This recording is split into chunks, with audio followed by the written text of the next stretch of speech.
के गोर की मारा करें के हमरा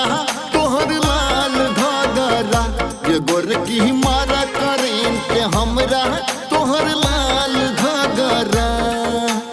लाल घाघरा गई तोहर लाल घाघरा फेमस भेलो दिल्ली अगरा तोहर लाल घाघरा फेमस भेलो दिल्ली अगरा तोहर लाल घाघरा।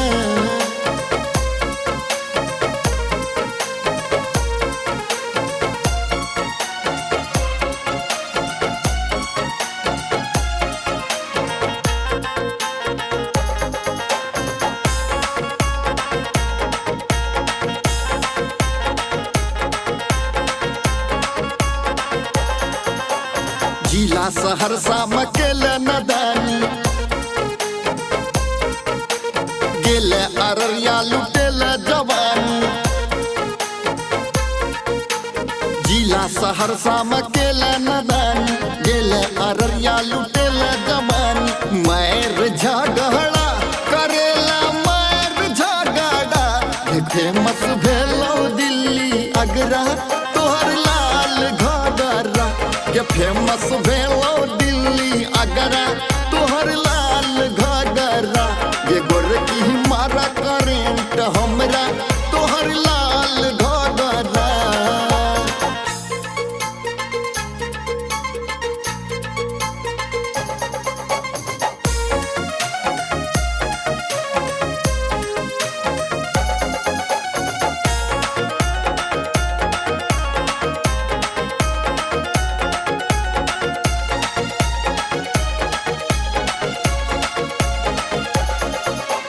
तोरे चलता चलो समियाना में गोल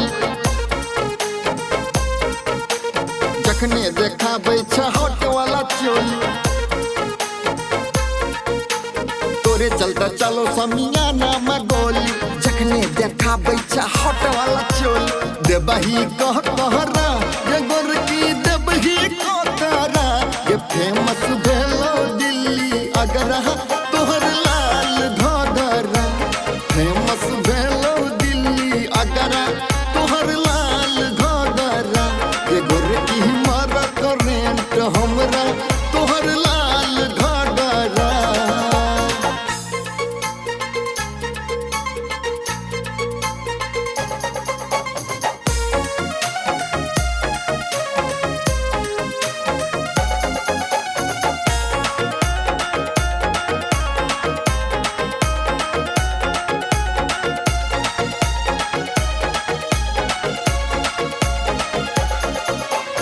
अंकुर के पहले बनेला निशाना नुन्नू का गोरकी तू केला दीवाना अंकुर का पहले बनेला निशाना नुन्नू का गोरकी तू केला दीवाना चीज तो गहरा तू छा चीज तो गहरा ये फेमस भेलो दिल्ली अगरा तोहर लाल घाघरा ये फेमस भेलो दिल्ली अगरा